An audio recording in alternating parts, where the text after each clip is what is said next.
Le développement de la RDC passe par la formation de la jeunesse et One Hope l'a si bien compris. Ce ministère international s'emploie justement à inculquer des valeurs, à les communiquer à la jeunesse pour la transformation du monde. Eh bien, on en parle dans ce nouveau numéro de votre émission Grand Plateau. Mesdames et messieurs, merci de nous suivre dans les 4 coins du monde. Eh bien, pour en parler, je reçois le directeur régional des One Hope République démocratique du Congo, ainsi que toute l'équipe des One Hope, à qui j'ai dit bonjour et bienvenue. Bonjour. Merci d'avoir répondu à notre invitation. Merci beaucoup. Alors, l'opinion qui nous suit dans les 4 coins du monde, partout dans le monde, aimerait connaître, c'est quoi exactement votre organisation? Pouvez-vous nous en parler de façon explicite? Merci beaucoup, Monsieur Christian, pour l'opportunité que tu nous donnes d'être avec vous sur cette émission Grand Plateau, où nous avons l'opportunité, bien sûr, de nous adresser non seulement au public de la RDC, mais même ceux-là qui nous suivent de par le monde. Et moi, personnellement, mon nom c'est Joseph Chimpanga. Je suis directeur régional de One Hope pour l'Afrique centrale. Donc, je couvre la RDC, la Guinée équatoriale, Congo-Brazzaville, le Gabon et ainsi que la République centrafricaine. Et One Hope, c'est un organisme international qui a pour but, pour vision, de pouvoir affecter la destinée du monde en apportant la parole de Dieu aux enfants et aux jeunes. Et nous croyons fermement que c'est possible d'apporter une transformation dans notre société en communiquant la parole de Dieu, en communiquant les valeurs. Alors c'est une organisation chrétienne, on va dire. Oui, nous sommes une organisation chrétienne. Donc, en communiquant les valeurs chrétiennes aux enfants et aux jeunes.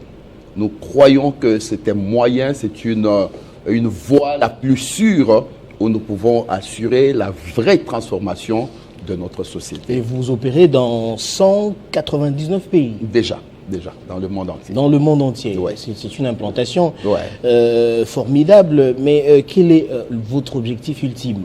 L'objectif ultime, c'est nous avons compris qu'il y a beaucoup de programmes qui sont élaborés, qui permettent non seulement aux églises, mais aussi aux organisations de s'adresser aux adultes. Aux adultes, ainsi de suite. Mais on a trouvé aussi la limite à recourir seulement à ce qu'on peut faire pour qu'on puisse apporter un changement dans la vie des adultes et que, étant donné que beaucoup d'organisations manquent des programmes qui peuvent les aider à toucher les enfants et les jeunes, One Hope s'est fixé l'objectif d'être au service non seulement des églises, mais des orphelinats, des écoles, de chaque structure qui s'occupe des enfants, produire les programmes qui les aident à prendre en charge d'une manière holistique l'enfant et le jeune. Vous verrez que dans nos objectifs, nous faisons un effort d'apporter une réponse aux besoins spirituels de l'enfant, aux besoins moraux de l'enfant. Il y a des besoins spirituels des enfants. Oui, effectivement. Vous savez, donc, l'homme est un esprit dans un corps. L'homme est un esprit dans un corps. Nous commettons souvent l'erreur de considérer parfois seulement le besoin du corps, oubliant que l'homme, le réel homme, est l'esprit qui est en nous. Vous voyez? Et que le besoin premier de l'esprit de l'homme, c'est d'être connecté à sa source. Vous savez que pour créer les poissons, Dieu a parlé à l'eau. Le poisson ne peut pas s'épanouir s'il n'est pas connecté à sa source qui est l'eau. Pour créer les arbres, Dieu a parlé à la terre. Aucun arbre ne peut s'épanouir sans être connecté à la terre. Mais pour créer l'homme, Dieu a parlé à lui-même. Faisons l'homme à notre image et selon notre ressemblance.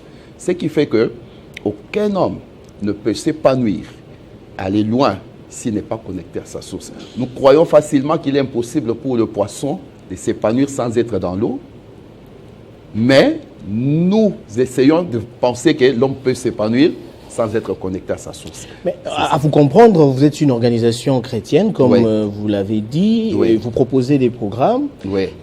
Ces programmes, est-ce que ça ne concerne que des chrétiens ou les jeunes qui ne le sont pas peuvent aussi en bénéficier? Oui, effectivement, nos programmes sont conçus de manière à aborder ou bien adresser chaque jeune, chaque enfant, quelle que soit sa religion, quel que soit le milieu où il se trouve. Et ce qui est vrai, par exemple, vous allez voir, avec ce que nous allons présenter aujourd'hui, nous faisons voir aux jeunes que le travail, c'est une valeur. Le travail, c'est une valeur. Nous faisons voir aux jeunes que l'environnement, la terre que nous avons, nous devons bien la conserver. Nous faisons voir aux jeunes que tu es créé pour être un leader. Vous voyez, nous avons des formations pour aider les jeunes à découvrir leur Malheureusement, il y a des jeunes qui n'ont pas pris conscience de ce que vous dites. Maintenant, Du leadership qui sommeille en eux. oui, ça, nous reviendrons sur ça. C'est un programme très intéressant que One Hope propose. Maintenant, vous verrez que dans tout ce que nous apportons comme formation, notre base, donc, disons, notre ressource, bien nos illustrations, nous les tirons dans la Bible. Vous voyez, lorsque nous parlons, par exemple, de leadership, c'est lui qui va nous recevoir, même s'il n'est pas chrétien, il ne pourra pas nous empêcher de lui dire que le leader par excellence, c'est Jésus-Christ. Les leaders par excellence, les modèles par excellence de leadership, c'est Jésus-Christ. Vous voyez, mais nous lui enseignons sur le leadership, mais nos exemples et aussi tout notre appui, nous tirons les éléments dans la parole de Dieu. Mais cela n'empêche qu'on lui dise que tu es né pour être leader. Tu es né pour travailler et t'épanouir dans le travail. Nous lui faisons voir les éléments qui peuvent aider à s'épanouir en tant que travailleur. Malheureusement, il y a des jeunes inconscients qui passent à côté de leur épanouissement tout simplement parce qu'ils font des mauvais choix. Est-ce que vous avez un autre élément à rajouter au-delà de ce que nous venons d'entendre de la part du directeur régional de One Hope? Ok, merci beaucoup. Il faut soulever. Allez-y. Merci beaucoup. Je suis Roger Kayembe. Je suis manager à One Hope. Comme le DR l'a bien dit ici, nous croyons que nous pouvons changer la destinée du monde en apportant la parole de Dieu à chaque enfant. C'est ça même la vision de One Hope.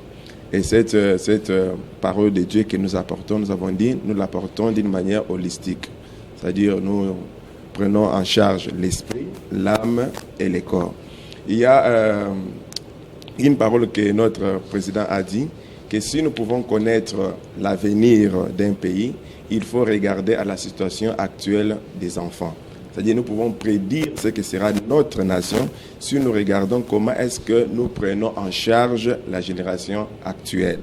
Et nous croyons qu'avec les programmes de One Hope, nous avons à peu près plus de 300 programmes que One Hope a mis en place pour prendre en charge les enfants d'une manière holistique. Et nous croyons qu'avec ces programmes qui sont très bien conçus et adaptés pour prendre en charge chaque enfant. Ces programmes sont conçus sur base de quels critères Ok, merci beaucoup. Exactement. Ça, c'est une question qui est très, très importante et aussi intéressante. One Hope, pour nous, les recherches sont prophétiques à One Hope. Et nous procédons par des recherches. Donc, nos programmes à nous, avant de nous puissions concevoir des programmes, on passe par des recherches. Et des recherches sont menées auprès des enfants et aussi auprès des parents et aussi des personnes qui s'occupent des enfants. C'est sur base des recherches et des enquêtes que nous menons que nous mettons en place des programmes. C'est-à-dire que ce sont des programmes qui répondent aux besoins réels des enfants, aux besoins réels des adolescents et aussi des adultes. Voilà, c'est sur base de ça que nous mettons, nous concevons nos programmes. Oui, mais monsieur le directeur, je voudrais revenir à vous avant de donner la parole à toute l'équipe. Oui. Si je comprends bien, votre mission, c'est de partager l'évangile. Mais vous dites partager avec les enfants.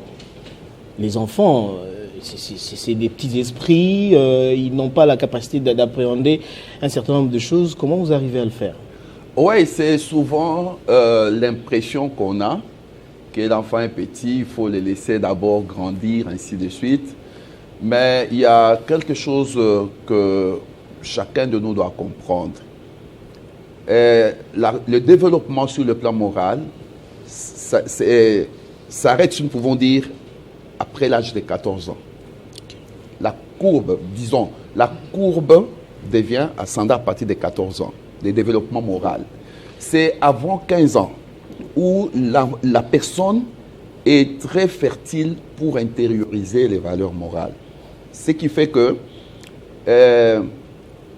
les valeurs qu'on a communiquées à un enfant jusqu'à 14 ans, ça va se loger dans son ADN et vont orienter ses choix et ses décisions durant tout le reste de sa vie. Ça, c'est une évidence. Hein? C'est une évidence. Et c'est une grosse erreur de dire que non, c'est un enfant, on ne peut pas. Non, au contraire. C'est à cet âge qu'il faut dire à l'enfant déjà que tu dois aimer le travail. C'est à cet âge qu'il faut déjà dire à l'enfant que tu dois bien respecter l'environnement. C'est à cet âge où on doit faire un travail profond, un travail vraiment de profondeur. Vous pensez que cette stratégie de communication permet d'élaguer l'esprit de la paresse? De la paresse. Beaucoup, vous savez, aujourd'hui, il y a beaucoup d'efforts qui sont fournis, il y a des structures qui sont créées pour, par exemple, changement de mentalité, ainsi de suite. Et on s'adresse plus aux adultes. Et voyez comment on en souffre. Hein? Voyez comment les résultats n'est pas très facile. Pourquoi? Ce sont des gens qui sont devenus comme des arbres qui sont déjà durs. Ou bien des arbres qui sont déjà penchés. Un arbre qui est déjà penché, c'est difficile de les redresser. Mais il y a des choses, si c'est déjà inculqué à un enfant dès la racine, il grandit avec cette conscience. Alors, monsieur le directeur régional, on va maintenant entrer dans les vifs du sujet. On va parler du programme. D'abord, j'aimerais que vous puissiez me parler de ce programme. Quel est son nom? Et quelqu'un peut me présenter ce programme. Allez-y. D'accord, merci beaucoup pour la préoccupation. Je suis Plamedine Tela, biologiste moléculaire en formation et project manager. Au sein de l'équipe Code to Thrive, je suis la team leader. Je suis la chef de l'équipe. Et aujourd'hui, nous sommes là pour vous parler du programme Code to Thrive, ou appelé à prospérer en français. Alors, ce programme est le fruit d'une longue réflexion entre OneUp et les experts internationaux du travail. Ces personnes se sont réunies et se sont posées la question de savoir que faut-il faire pour aider un jeune afin qu'il prospère dans son travail. Et la réflexion à cette question les a conduits à mettre sur pied le programme dont nous parlons aujourd'hui, Code to Thrive, ou appelé à prospérer. Nous poursuivons 3 objectifs majeurs. Premièrement, ce programme aide les jeunes à se découvrir leurs talents, leurs dons, ainsi que leurs ressources uniques. Deuxièmement, il les aide à comprendre la valeur du travail afin qu'ils l'apprécient réellement comme un appel de Dieu. Et troisièmement, il aide les jeunes à développer des compétences, à développer des capacités en mettant à leur disposition des ressources adaptées à toute carrière. Et ces compétences vont les aider à prospérer dans leur travail. Voilà en ce qui concerne l'historique et même les objectifs du programme Code to Thrive. Et quelle est sa spécificité, en fait? Qu'est-ce qu'il a de particulier, ce programme-là? Il apporte quoi de particulier aux récepteurs? Alors, merci beaucoup pour la question. C'est une question assez intéressante. Alors, les caractéristiques... Vous pouvez vous présenter, allez-y. D'accord, merci beaucoup. Voilà, je m'appelle Grady Mwamba, je suis juriste de formation et entrepreneur. Et au sein du programme Code to Thrive, je suis chargé des activités. Alors, en ce qui concerne votre question, les caractéristiques uniques qui s'attachent au programme Code to Thrive sont, entre autres, la redéfinition du succès selon le principe de Dieu. Aujourd'hui, il y a plusieurs personnes qui définissent le succès d'une manière très différente. D'autres personnes diront que le succès, c'est d'avoir une autorité dans une ville. D'autres personnes diront que le succès, c'est avoir plusieurs followers dans un réseau social. D'autres personnes encore pourront dire que le succès est attaché au fait que quelqu'un ait de l'argent dans un compte en banque. C'est quoi le succès selon vous? Alors voilà, c'est la question qu'on aurait dû commencer par là. Alors le succès, dans le sens de notre programme, c'est accomplir ce pour lesquels vous avez été appelé par Dieu sur cette terre. Dès lors que vous l'accomplissez, c'est là que vous atteignez le succès. Si on part dans le récit de la Bible avec Néhémie, Néhémie avait cette ambition d'aller rebâtir la muraille de Jérusalem. Mais vous serez d'accord avec moi, dans le récit, plusieurs personnes le décourageaient. Plusieurs personnes lui disaient de laisser tomber. Mais il leur fit cette réponse en disant que l'Éternel donnera le succès mais nous, ses serviteurs, nous nous mettrons à travailler. Donc le succès pour Néhémie en ce moment-là, c'était de rebâtir la muraille de Jérusalem, qui était la mission qui lui était attribuée. Et deuxième caractéristique qui s'attache au programme Call to Five, c'est de faire comprendre aux jeunes et aux enfants la valeur du travail en l'impression comme un appel de Dieu. Le travail, ce n'est pas une corvée.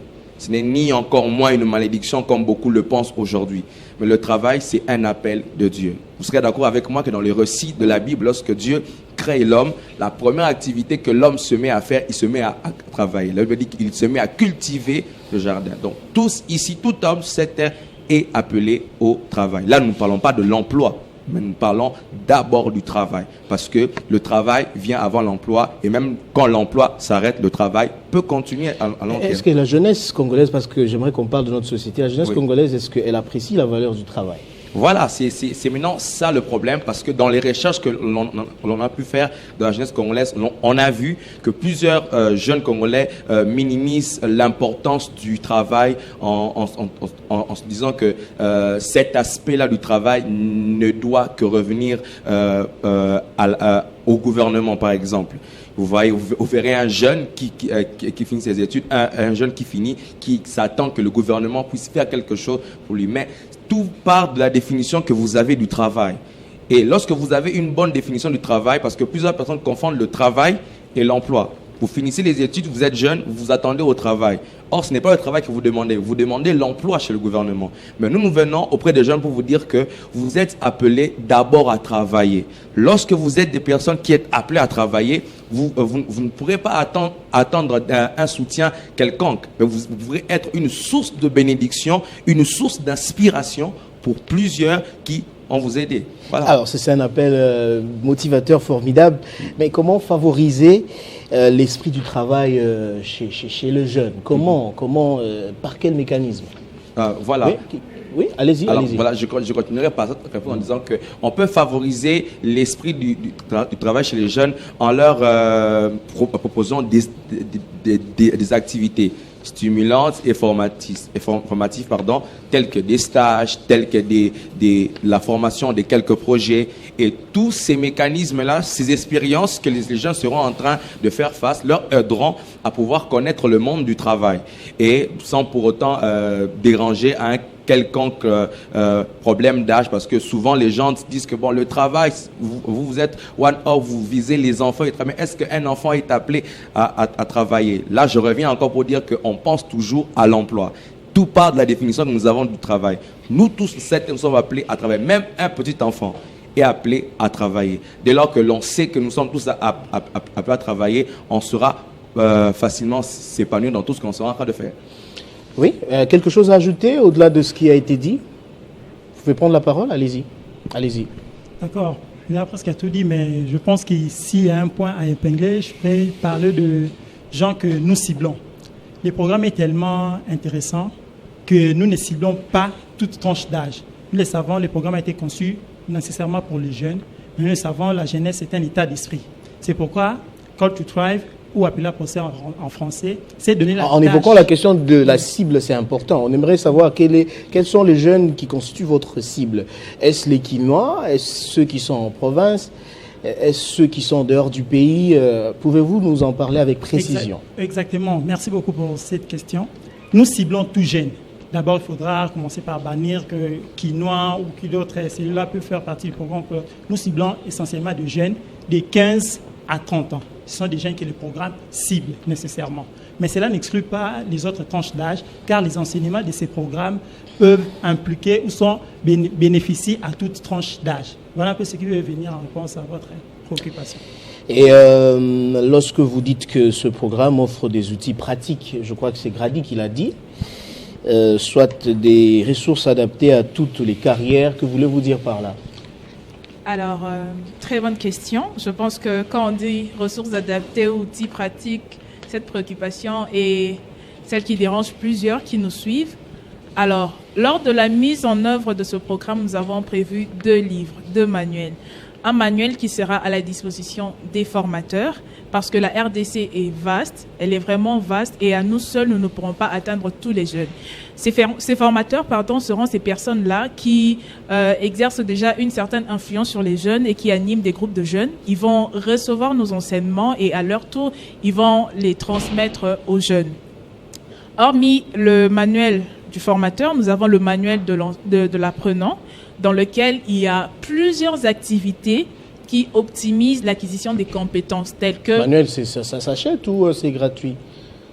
En tout cas, en ce qui concerne le manuel, je ne vais pas donner toutes les informations ici. Oui, allez-y. Si nous sommes en train de passer à l'émission, c'est pour Exactement. C'est pour susciter l'intérêt. Si vous voulez accéder à la formation et avoir les manuels, écrivez-nous. À la fin, il y aura un numéro qui sera affiché et vous pouvez nous écrire pour avoir toutes les informations. Donc, je disais, dans le manuel de l'apprenant, il y a des activités qui optimisent l'acquisition des compétences telles que les questionnaires sur la personnalité, telles que l'identification des dons.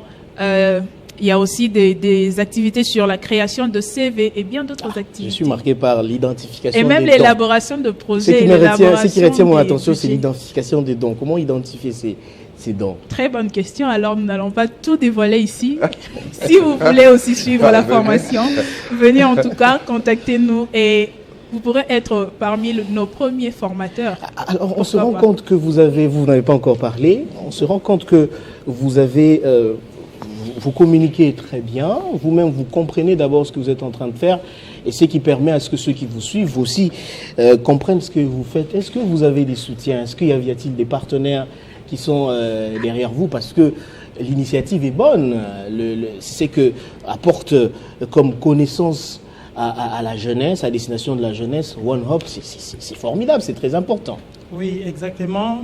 Lorsque le programme est élaboré, nous avons des partenaires que nous avions visés, tels que des responsables des établissements éducatifs, tels que des écoles, des universités, des responsables des églises et même des responsables des orphelinats.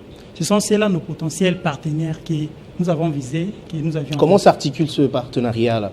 Oui, c'est vrai, j'aimerais dire que s'ils sentent qu'ils ont de l'intérêt et que le programme les intéresse, qu'ils pourront nous contacter. J'aimerais même lancer appel à tous ces responsables que j'ai mentionnés et même ceux qui travaillent déjà avec les jeunes de cette tranche d'âge, de ne pas hésiter à nous contacter s'ils pensent qu'ils veulent vraiment voir leurs jeunes prospérer dans tout ce qu'ils font, selon la volonté des Dieu, de nous contacter afin d'établir un probable partenariat. Comment ça va se faire? Comment ça va s'articuler ce partenariat? Est-ce que ça signifie que dès que vous êtes en contact avec une église, une école, allez-vous envoyer des équipes là-bas pour sensibiliser sur les valeurs? Oui, effectivement. Comme les amis ont présenté les choses, nous donnons l'opportunité, au travers de toutes ces émissions que nous faisons et aussi d'autres moyens que nous utilisons, je crois qu'ils auront à parler de cela, pour aider les responsables de ces structures qui s'occupent des jeunes, qui ont une certaine influence sur les jeunes, à savoir que nous sommes à leur service. Nous sommes à leur service, nous avons des produits, des ressources que nous avons, qui sont disponibles, qui peuvent les aider à être efficaces dans le travail qu'ils sont en train de faire auprès des jeunes. Vous savez, notre désir est que les pasteurs, que les enseignants, les préfets, les parents même comprennent que le travail que nous devons faire auprès des enfants et des jeunes doit être pris très au sérieux. Parce que l'avenir de notre pays, l'avenir de notre société ou bien de nos familles dépend de ce que nous faisons de nos enfants aujourd'hui.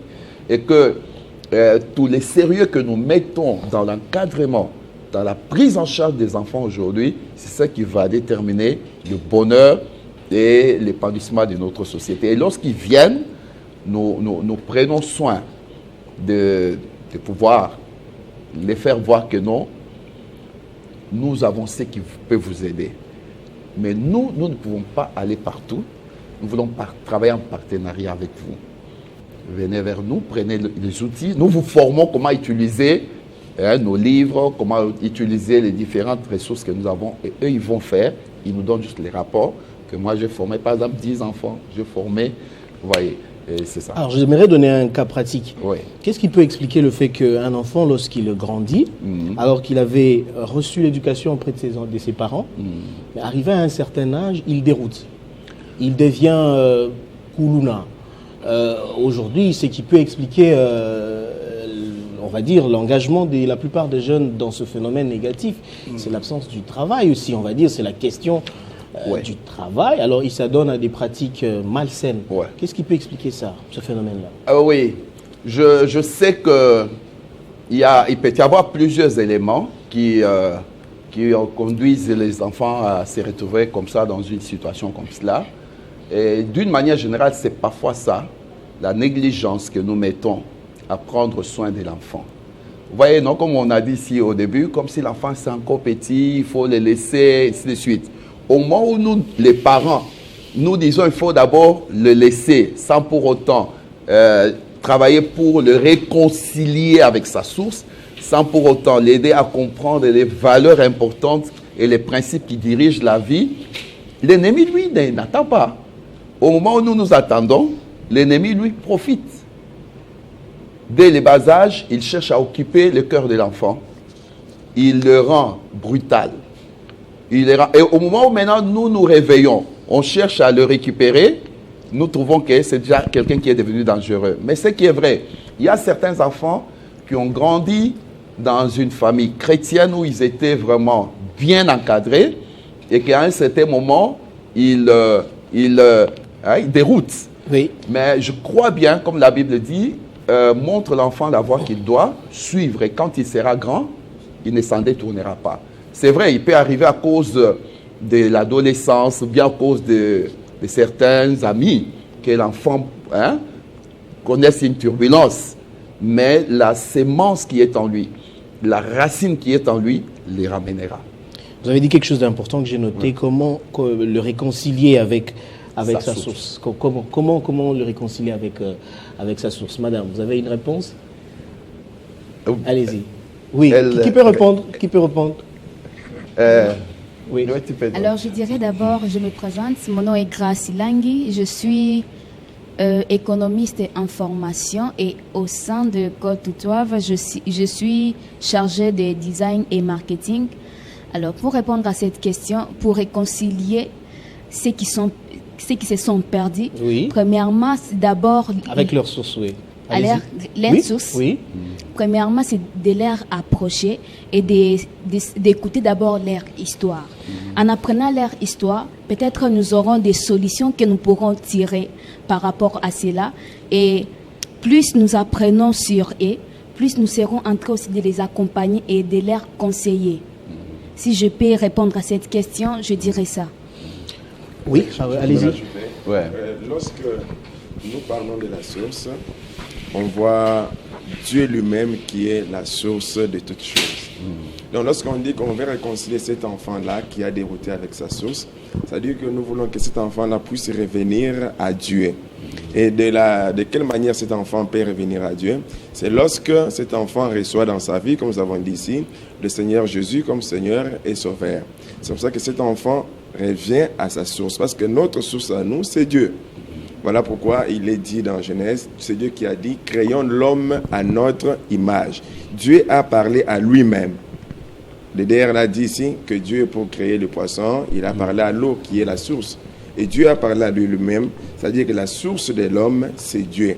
Donc nous voulons réconcilier cet homme-là, cet enfant qui s'est dérouté, avec Dieu.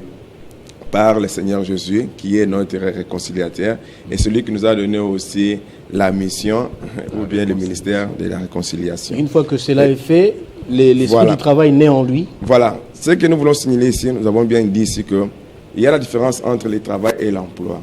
Et on a bien cité parmi les caractéristiques uniques que nous voulons que l'enfant découvre les dons. Que l'enfant découvre c'est à quoi il est appelé. Si nous avons aujourd'hui les Koulouna, c'est parce que tout le monde veut avoir un emploi, avoir de l'argent. Mais si nous comprenons à quoi nous sommes appelés, chacun va faire ou bien chacun va répondre à cet appel et nous n'aurons pas de Koulouna. Par exemple, si je sais que moi je suis appelé peut-être à être joueur quelqu'un d'autre est appelé à défendre les droits, nous voyons qu'en aucun jour, je pourrais envier ce qu'il fait. Parce que moi-même, j'ai découvert c'est à quoi je suis appelé. Voilà pourquoi avec ces programmes, comme nous avons dit, que nous mettons l'accent sur la découverte de soi, connaître son identité.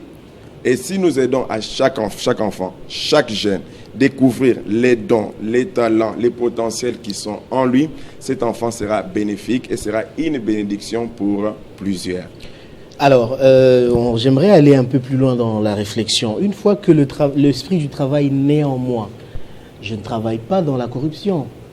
Je ne travaille pas dans les antivaleurs. Parce que ça peut arriver que je travaille, oui, mais je suis dans la mafia. Oui? Une réponse? Oui.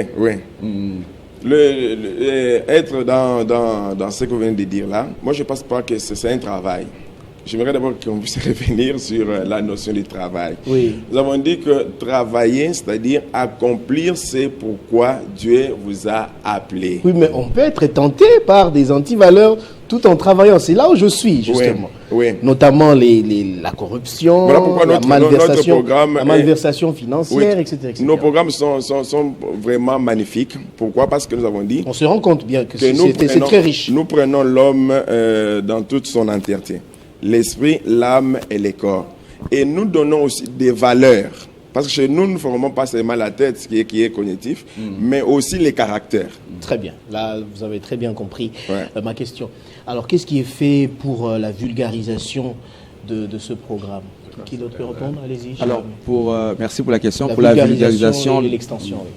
Ou l'extension du programme Call to Fly, vous appelez à prospérer, c'est d'abord il y a d'abord la formation des formateurs qu'on a su épingler tantôt et le partage de vision qui peut se faire avec les jeunes et avec les partenaires que nous avons eu à citer tantôt et aussi les différentes formes de publicité que nous pouvons faire dans toutes les plateformes des médias sociaux. Tout pour faire en sorte que notre programme soit vulgarisé et entendu de tous. Au jour d'aujourd'hui, ça a quel impact? Au jour d'aujourd'hui, ça a un grand impact parce que nous avons commencé à le faire ici en RDC et nous avons déjà touché une grande partie de Kinshasa et en ce moment on nous parle même en Afrique aussi, je suis connu déjà au Kenya. Il y a déjà le mouvement Call to Fly qui est déjà en formation. Donc, une vulgarisation qui est vraiment en train de battre son plein. Alors, il y a des effets positifs. Des effets très positifs sur le programme. Je suis très impressionné personnellement par la quintessence de ce programme qui porte sur le travail. Mais quelles sont les activités phares dans sa mise en œuvre justement? Quelles sont les activités phares que vous menez? Merci encore pour la question. Que vous comptez mener, bien évidemment. D'accord. Merci encore pour la question. Alors, pour la première principale activité prévue pour ces programmes ou pour notre programme est la formation des formateurs. Et en plus de cela, à part, hormis la formation de formateurs, il y a également d'autres activités, telles que des conférences, des webinaires, des émissions télévisées, des moments d'atelier et tant d'autres... Tel que nous sommes en train de faire, justement. Oui. Et tant d'autres activités que j'aimerais aussi, peut-être, l'un de ces jours, vous pouvez venir nous rendre visite pour découvrir ou participer à l'un de nos programmes. Bien sûr. Et pour cette question... Je suis déjà très attiré par ça. Et ceux qui nous suivent, d'ailleurs, se rendent compte que c'est très riche. Ouais. Alors, donc, nous vous attendons.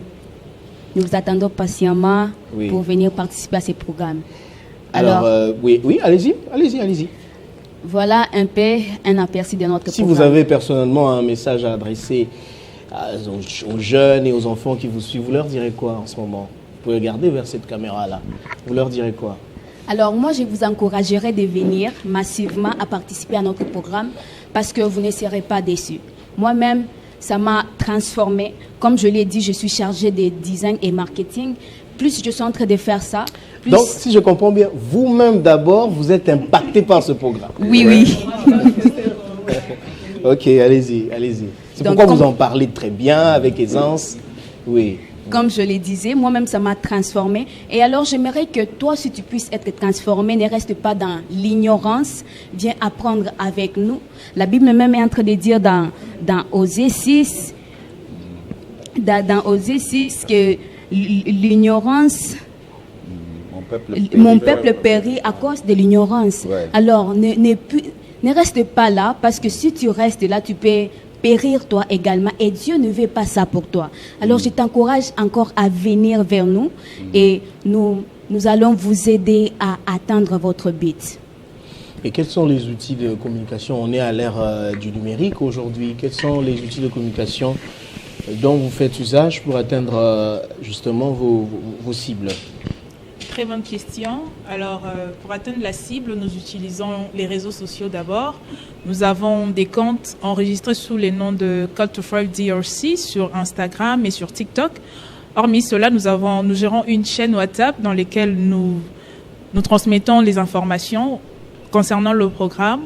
Et nous avons aussi un groupe WhatsApp dans lequel nous interagissons avec notre public cible lors de nos différentes activités. Et nous procédons aussi, comme l'a si bien dit Merveille, à des émissions télévisées. Nous utilisons les médias pour atteindre un plus grand nombre de jeunes. Donc voilà, en ce qui concerne les outils que nous utilisons pour... Alors, monsieur le directeur régional, on est en train de chuter déjà parce qu'on a vidé pratiquement toutes les questions relatives à ce premier programme. Ouais. Il y en a beaucoup, mais Il y en a beaucoup. on fait focus sur ce premier programme qui porte sur le travail. Avez-vous un élément à rajouter au-delà de ce qui a été dit? Je donnerai aussi la parole de l'autre côté pour la conclusion. Oui. Et puis un message aussi à tous les jeunes qui vous suivent en ce moment en tant que directeur régional. Merci beaucoup. Oui, j'aimerais d'abord ici m'adresser aux parents, m'adresser aussi aux jeunes, m'adresser aux pasteurs, m'adresser aux préfets des écoles, aussi aux enseignants, de voir que ceux-ci qui sont avec nous, c'est l'échantillon. C'est l'échantillon de l'impact de tout ce programme. Et je ne pense pas qu'il y a quelqu'un qui peut suivre ces jeunes gens en train de partager leur expérience, en train de partager leurs témoignages et rester sans être impacté par cela.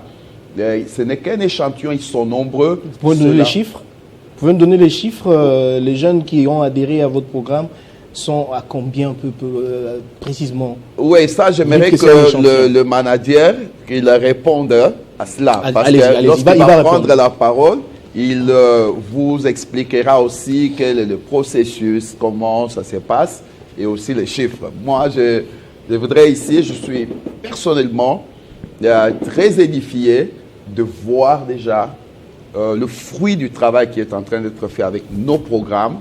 Et toutes les fois qu'ils ont animé une conférence quelque part dernièrement, ils étaient devant le promoteur des écoles, ou bien les coordonnateurs des écoles, des assemblées de Dieu. Et bien sûr, c'était aussi avec la bénédiction du directeur national, qui est le pasteur Israël Sembe. Donc, et même les coordonnateurs des écoles, lorsqu'ils les ont écoutés, comment est-ce qu'ils défendent ces principes qui est très important, le travail. Et eux tous, ils ont dit non, venez dans nos écoles pour partager ça avec nos enfants, avec nos élèves. Donc, nous voulons vous dire que One Hope est à votre service. One Hope est disposé à pouvoir vous accompagner et que nous devons tous comprendre que c'est une grosse erreur si nous équipons seulement la tête sans équiper le cœur. Parce que si aujourd'hui, nous voyons le problème des détournements, le problème soit des tribalismes, mais vous verrez que parfois, ce sont des gens qui ont des grands diplômes, donc qui ont été très bien équipés avec leur tête, mais qui n'ont pas le cœur. Vous voyez? Et que c'est le moment de susciter une nouvelle génération. Une connaissance absolue. Susciter une nouvelle génération où on n'a pas eu seulement à équiper la tête, mais on a équipé aussi leur cœur. Ils ne pourront jamais, au moment où il occupe une position dans le leadership, il ne pourra pas détourner les salaires de ceux qui sont sous lui. Pourquoi? Parce qu'il a un cœur, il se mettra à la place des autres. Raison pour laquelle One Hope est là pour vous accompagner à ce qu'ensemble, la main dans la main, que nous puissions susciter une génération de leaders, leaders transformationnels, des leaders qui dirigent selon les modèles de Christ. On peut dire que c'est ce que vous faites pourrait conduire au développement du pays aussi. Parce qu'avec une jeunesse formée, eh ben, ça permettra au pays de se développer. Effectivement. Vous voyez par exemple, tels qu'ils sont ici, ils ont intériorisé un principe. Dans la vie, ce qui est d'abord important, c'est la connaissance. Lorsque on a eu à comprendre un principe comme ça, parce que la vie, c'est des juristes, vous voyez, économistes, des universitaires. Et chacun va appliquer ça. Des intellectuels, va appliquer ça dans son secteur. Oui. Et nous avons confiance. Si nous faisons ce travail et nous multiplions ces genres de personnes, n'auront pas crainte. Alors un autre détail concernant les nombres des jeunes qui se sont joints à vous. Nous avons encore un autre programme ou une expression où tous ces jeunes ici sont passés. Cette expression est appelée Catalyse. C'est-à-dire que nous voulons susciter un mouvement pour un changement. Et ceux qui sont passés par Catalyse et aussi ceux qui suivent le programme Call to Thrive, nous sommes maintenant à peu près 300 quelques jeunes qui sont passés par ce processus. Hormis Catalyse, nous avons aussi un centre, comme le DER l'a dit, pour les écoles. C'est-à-dire c'est un centre qui concerne à encadrer les moniteurs des enfants et des jeunes. Et ce centre est appelé Spark. Là, nous formons efficacement le moniteur. Voilà pourquoi je lance l'appel à tous les pasteurs et aussi à celui qui veut travailler auprès des enfants, pour la prise en charge des enfants, qu'il y a un centre que nous avons mis en place qui est appelé Spark, où nous donnons les formations. J'aimerais souligner par rapport aux manuels, nos manuels sont gratuits. En tout cas, nous les donnons gratuitement. Maintenant, pour avoir accès à nos manuels, il faut passer par la formation. Voilà pourquoi il y a un centre pour la formation avant que vous puissiez bénéficier de nos matériels. Que ce soit les manuels pour l'enseignant, que ce soit aussi les manuels pour les élèves, tous ces manuels sont gratuits et nous les donnons gratuitement. À une condition que vous puissiez suivre la formation, passer par le centre. Pour les jeunes, il y a un centre, comme nous avons dit, c'est Catalyse. Et là-bas, nous donnons la formation sur le leadership, parce qu'ils n'ont pas quand même dit cela. Nous donnons la formation sur le leadership et aussi des formations en caractère professionnel. Donc, par rapport à ce que vous faites comme profession, il y a aussi des formations, mais ces formations sont en ligne. Ce n'est pas présentiel concernant Catalyse. Et à la fin, vous avez droit à un certificat international. Surtout les programmes qu'on va venir, comme vous avez dit que nous avons plusieurs programmes. Le programme de Lead Today, c'est un programme que One Hope a travaillé avec John Maxwell. Donc, quand vous avez ces certificats-là, vous comprenez vous-même que c'est un certificat qui pèse parce que c'est lui-même qui a signé. Et tous ces jeunes ici sont passés par là. La formation de Lead Today appelée à diriger aujourd'hui. Donc, nous croyons qu'avec les nombres de leaders que nous formons, il y aura un changement dans notre pays. Voilà ce que nous pouvons ajouter. Alors, madame, j'aimerais que vous puissiez vous adresser à cette fille qui pourrait avoir votre âge, qui vous suit en ce moment. Pouvez-vous parler en tant que témoin? Avez-vous un témoignage personnel à donner concernant votre programme sur le travail, alors que nous sommes en train de terminer? Exactement, merci de me donner 3 chapitres. Alors, j'aimerais partager un témoignage. Quand j'étais au lycée, j'avais entre 16 et 17 ans. Je voyais des conférences qui se tenaient dans notre école. Alors, je voyais des femmes venir nous parler. Non, vous pouvez devenir ce que vous voulez être dans la vie. Et un jour, je me demandais, est-ce que un jour, il y aurait quelqu'un, une fille, une femme, qui pourrait se dire, je veux être comme elle. Et dernièrement, avec tout le travail que nos encadreurs sont en train de faire, tout l'investissement qu'ils sont en train de fournir en nous intentionnellement, j'ai eu de messages d'encouragement. Je vois même ceux qui sont plus petits que moi, plus petites que moi, me dire, voilà, nous apprécions ce que tu fais, nous apprécions ce que tu es en train de faire, nous apprécions la personne que tu es en train de devenir. J'ai même vu mes aînés m'écrire pour me dire, voilà, nous sommes fiers de ce que tu es en train de devenir. Et je ne peux que reconnaître et je ne peux être reconnaissante pour dire que ces personnes que vous voyez, ce que nous sommes en train de dire, ce que nous sommes en train de vous dire aujourd'hui à la télé, ce n'est pas de la théorie, c'est vraiment de la pratique. C'est vraiment quelque chose que nous avons réellement vécu parce que je suis réellement un témoignage. Et ça a beaucoup changé. J'ai inculqué des valeurs qui m'ont vraiment transformée et aujourd'hui, je peux me tenir là pour vous parler. Ça a été vraiment un grand travail. Alors, pour bénéficier de tous les programmes que nous avons parlé ici, contactez-nous au 09 74 999 512. Je réponds, 09 74 999 512. Merci beaucoup.